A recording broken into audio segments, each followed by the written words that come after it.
आज महावर वैश्य समग्र विकास समिति भिवाड़ी द्वारा वार्षिक उत्सव मनाया जा रहा है। वार्षिक उत्सव परिवार मिलन समारोह। मुझे आज बेहद खुशी हो रही है कि आज ये जो आयोजन हो रहा है वो महावर वैश्य समाज के अपने प्रांगण में हो रहा है, जो कि बहुत एक पूरी टीम भिवाड़ी की बधाई के पात्र है। उसके लिए आज हम पूरा भिवाड़ी और भिवाड़ी के आसपास के जितने भी गांव हैं, जितने भी छोटे मोटे कस्बे हैं, उनके सारे परिवार एक जगह एकत्र होकर पूरे साल भर में जो हमारी गतिविधियां समाज की रहती हैं उनके बारे में जानकारी रहती है और आपस में एक मिलना होता है।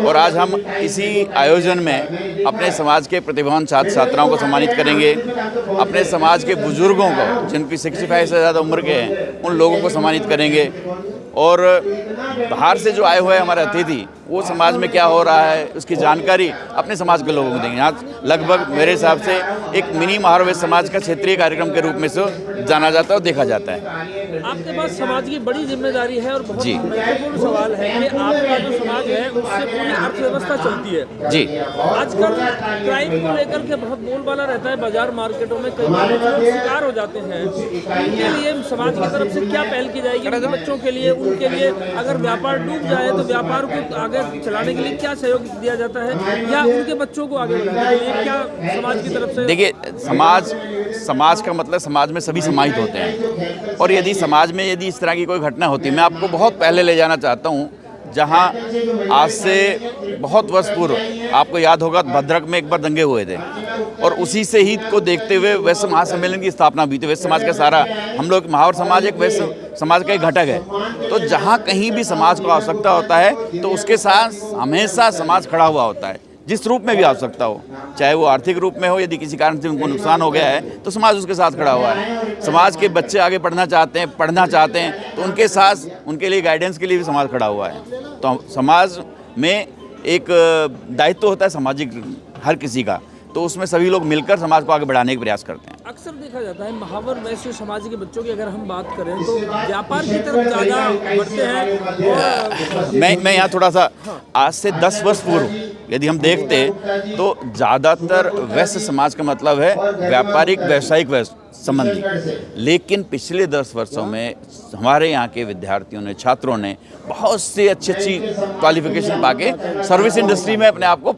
स्थापित किया हुआ है, यानी कि बहुत अच्छी सेवाएं दे रहे हैं, बहुत अच्छी नौकरियों पर हैं। यानी कि आज हम गर्व होता है कि अभी रिटायर हुए हैं आर्मी के एडमिरल वाइसल, हरियाणा के एडिशनल चीफ सेक्रेटरी महावर समाज से रिटायर हुए, हरियाणा की जो डायरेक्टर जनरल हेल्थ थी वो महावर वैश्य समाज से थी, यहाँ के आपका रेवाड़ी के इस समय जो DSP हैं वो महावर वैश्य समाज से। तो आज बहुत से हमारे समाज के बहुत, हाँ, ये रमाकांत जी IPS हैं जो इस समय, वो हमारे समाज से हैं। तो अब दिशा और दशा बदल रही है समाज की। आज ज़्यादातर लोग पढ़ाई की तरफ ध्यान दे रहे हैं, और पढ़ाई के साथ साथ बच्चों को कोशिश करते हैं कि उन्हें अच्छे पदों पर पहुँचाया जाए।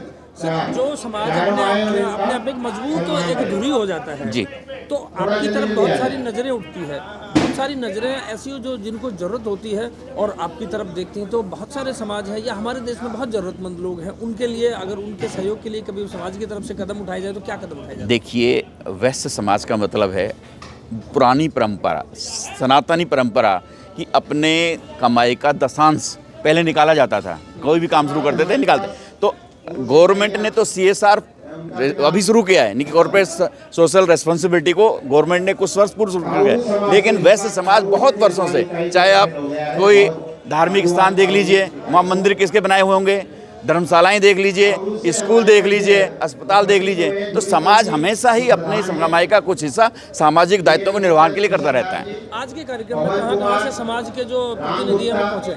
देखिए, ये एक क्षेत्रीय सम्मेलन है, अलवर जिले की जितनी हमारी इकाइयाँ वो सभी इसमें सम्मिलित हैं, और गुड़गांव से, दिल्ली से और आसपास के शहरों से सभी लोग यहाँ आ रहे हैं।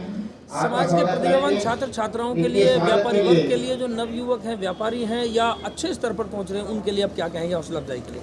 देखिए, आज आवश्यकता है समाज में, चाहे व्यापारी हो चाहे आगे कुछ करना चाहता हो, एजुकेशन मस्ट है। एक पढ़ा लिखा व्यक्ति, पढ़ा लिखा समझदार व्यक्ति अपने व्यापार को, अपने परिवार को, अपने देश को बहुत अच्छी बेहतरी से चला सकता है। तो इसके लिए एजुकेशन बहुत ज़रूरी है, और आज के जो बच्चे पढ़ लिख कर समाज के लिए और अपने घर और परिवार के लिए और व्यापार के लिए बहुत अच्छा कार्य कर रहे हैं, तो मेरी सिर्फ एक यही रिक्वेस्ट है कि पहला ध्यान पढ़ाई की तरफ ही करें बच्चे। ज्ञान अर्जित करने के बाद अपनी आजीविका के लिए सोचें वो। क्या कहेंगे, क्योंकि सभी समाज एकजुटता की बात करते हैं, लेकिन फिर भी कहीं ना कहीं ऐसे नारों की जरूरत पड़ती है, तो समाजों के लिए क्या कहेंगे, समाज के नेतृत्व करने के नाते? देखिए, इस नारे की आवश्यकता क्यों पड़ी? यदि आप कहीं भी देखेंगे संगठित होकर आप कोई एक कार्य को करते हैं तो एक सारी सोच, सारी शक्ति उस दिशा में लगती है। यदि हम बटकर किसी कार्य को करेंगे तो हो सकता है कि जो कार्य संभव था लेकिन हम बटे होने की वजह से वो नहीं कर पाएंगे। तो यदि आपको समाज संगठित रहता है, आपको उस विषय पे मत जाइए कि कहीं कहीं जातिवाद या उसके लिए, लेकिन संगठन और शक्ति के लिए आपस में संगठित रहना बहुत जरूरी है। कह सकते हैं इस नारे की या इस कथन की अपनी अपनी जगह अपनी अपनी विशेषता है। नेचुरली बिल्कुल सही कह रहे हैं आप उस रूप में भी दे सकते हैं कि भाई आप हिंदू मुस्लिम में, यदि आप उस रूप में भी देखें तो हर चीज़ की है एकता की, तो हर उसके लिए आवश्यकता है एकता की। Thank you. धन्यवाद भाई साहब।